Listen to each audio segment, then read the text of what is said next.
আসসালামু আলাইকুম। আজ নতুন একটি ভিডিও নিয়ে হাজির হলাম। আশা করি তোমরা অনেক ভালো আছো।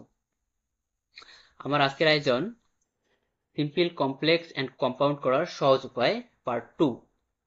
অর্থাৎ গত ক্লাসে আমরা পার্ট 1 নিয়ে বিস্তারিত আলোচনা করেছি এবং এর বেসিক বিষয়গুলো আলোচনা করেছি। তো ডেসক্রিপশন বক্সের লিংক দেওয়া আছে, আপনারা অবশ্যই সেই ক্লাসটা আগে করে আসেন, কারণ সেই ক্লাসটা না করলে আপনারা এই ক্লাসটা বুঝবেন না। তো আজকের পার্ট 2 এ আলোচনা করা হবে রুল 2, সিন্স অ্যাজ হোয়েন। অর্থাৎ কমপ্লেক্স, সিম্পল অ্যান্ড কম্পাউন্ড আমরা এভাবে করে থাকি। যদি কমপ্লেক্স সেন্টেন্স হয় আমরা সেটাকে সিম্পল করব এবং কম্পাউন্ড করব। তো প্রথম স্টেপে কমপ্লেক্স, এই সেন্টেন্সে সিন্স অ্যাজ হোয়েন যুক্ত বাক্যের ক্ষেত্রে আমরা সিম্পল যখন করব since as when plus subject উঠাই দিব। সেকেন্ড স্টেপটি হচ্ছে যে দুইটি সেন্টেন্সের সাবজেক্ট ভিন্ন হলে, অর্থাৎ গত ক্লাসে আমরা শিখেছি যদি দুইটি সেন্টেন্সের সাবজেক্ট একই হয়, আজ শিখব ভিন্ন হলে। এবং 3 নম্বর স্টেপ হচ্ছে সিন্স অ্যাজ হোয়েন যুক্ত বাক্যের মাঝে am, is, are, was, were বা হ্যাভ, হ্যাজ, হ্যাড থাকলে। তো আমরা 2 নম্বর স্টেপটাতে দেখি যে সিন্স অ্যাজ হোয়েন যুক্ত বাক্যের সাবজেক্ট প্লাস বিং, অর্থাৎ যখন সেন্টেন্সের মধ্যে am, is, are, was, were হলে বা অর্থাৎ সাবজেক্ট প্লাস হ্যাভিং হবে, ঠিক তখন যখন হ্যাভ, হ্যাজ এবং হ্যাড থাকবে প্লাস এক্সটেনশন। আমরা এক্সাম্পলের মাধ্যমে আরো ক্লিয়ার হয়ে যাব। প্লাস এখানে কমা বসবে। 4 নম্বর স্টেপে মেইন ক্লোজ তথা সেকেন্ড সেন্টেন্সটি বসবে। ঠিক কমপ্লেক্স সেন্টেন্সটাকে যদি আমরা কম্পাউন্ড করতে যাই, সিন্স অ্যাজ হোয়েন উঠে যায়। Second step since as when যুক্ত বাক্যের সাবজেক্ট, ভার্ব, এক্সটেনশন বসে, এটি কম্পাউন্ড কিন্তু। প্লাস কোঅর্ডিনেট কনজাংশন অর্থাৎ অ্যান্ড, বাট, ওর যে কোনো একটা বসাবো আমরা, সেটি সেন্টেন্সের ধারা অনুযায়ী বা মিলকরণ অনুযায়ী, প্লাস মেইন ক্লজ তথা সেকেন্ড সেন্টেন্সটি বসে। আমরা এক্সাম্পলের মাধ্যমে দেখি। কমপ্লেক্স সেন্টেন্স একটি দেওয়া আছে, যা অ্যাজ দ্য ডে ইজ র we can not go to market.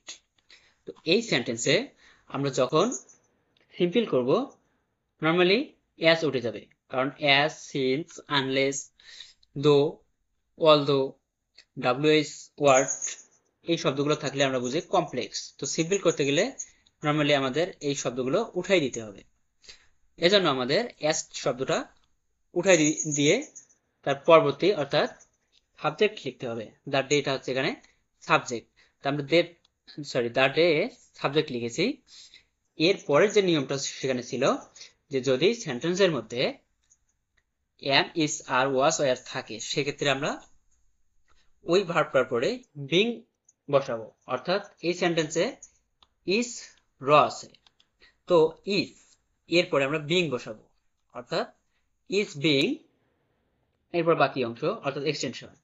তাহলে সেন্টেন্সটি হচ্ছে দ্য ডে ইজ বিং র, এরপরে স্টেপ অনুযায়ী কমা বসবে, প্লাস 4 নম্বর স্টেপ হচ্ছে মেইন ক্লোজ তথা সেকেন্ড সেন্টেন্সটি বসবে, অর্থাৎ পুরোটাই ঠিক থাকবে। We can not go to market. তো এটি সিম্পল হয়ে গেল। তো কম্পাউন্ডের ক্ষেত্রে সাধারণত কমপ্লেক্সের যে ওয়ার্ডগুলো আছে সিন্স অ্যাজ সেই ওয়ার্ডগুলো উঠে যাবে, অর্থাৎ এই যে অ্যাস এখানে আছে সেখানে কম্পাউন্ড করতে উঠে গেল।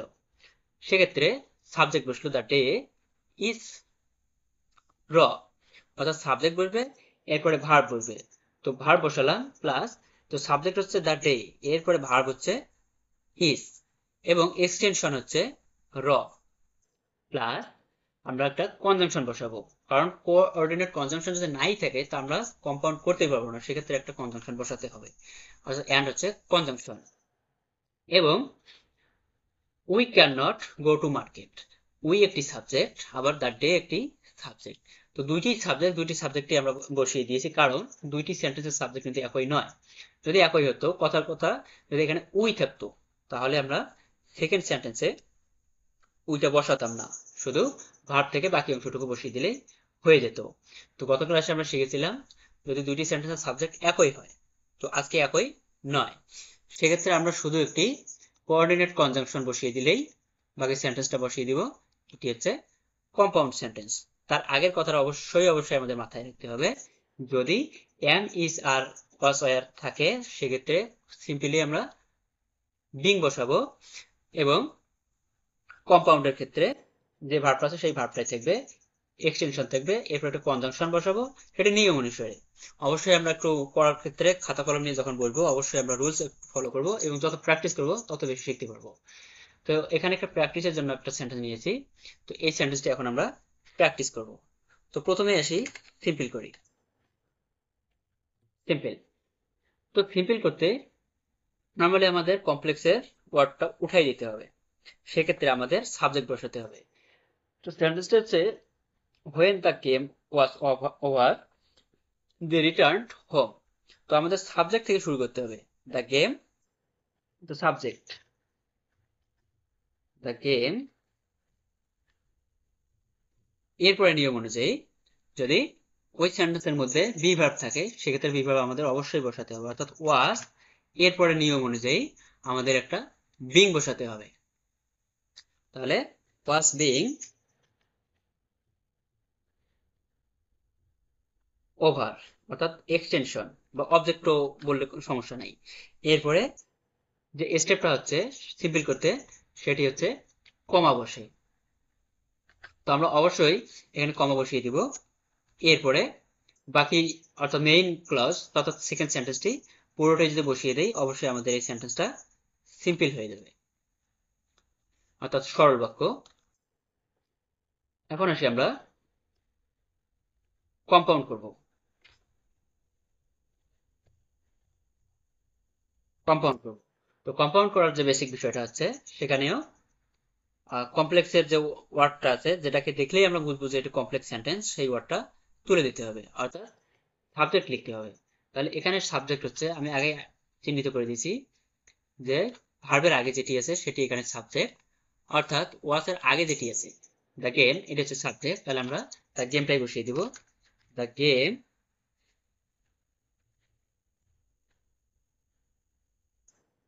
গেম ওয়াজ অর্থাৎ ভার্ব, এরপরে হচ্ছে অবজেক্ট বা এক্সটেনশন ওভার, এরপরে আমরা একটা কমার পরিবর্তে এখানে কোঅর্ডিনেট কনজাংশন বসাবো।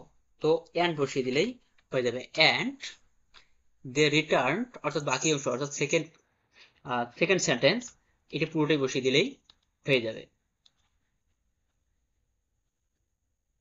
ব্যাস হয়ে গেল কম্পাউন্ড সেন্টেন্স। তো এখানে পরিবর্তনটা কি কি হলো, যে প্রথমে আমরা সাবজেক্ট বসালাম, এরপরেই ভার্ব বসালাম, এরপরে এক্সটেনশন বসালাম, এটা নিয়ম অনুসারে, যে সাবজেক্ট, ভার্ব এবং এক্সটেনশন। এরপরে স্টেপটা হচ্ছে সেকেন্ড সেন্টেন্সটি বসে, তা কমার পর থেকে এটা পুরোটি একটি সেন্টেন্স বা ক্লাউজ, আমরা সেই ক্লাউজটাকে এখানে বসিয়ে দিয়েছি। তো এটি হচ্ছে একটা কমপ্লেক্স সেন্টেন্স। তো ভিডিওটি ভালো লাগলে অবশ্যই লাইক, কমেন্ট এবং শেয়ার করবেন, এবং পরবর্তী ভিডিওগুলো পেতে সাবস্ক্রাইব করবেন। ধন্যবাদ।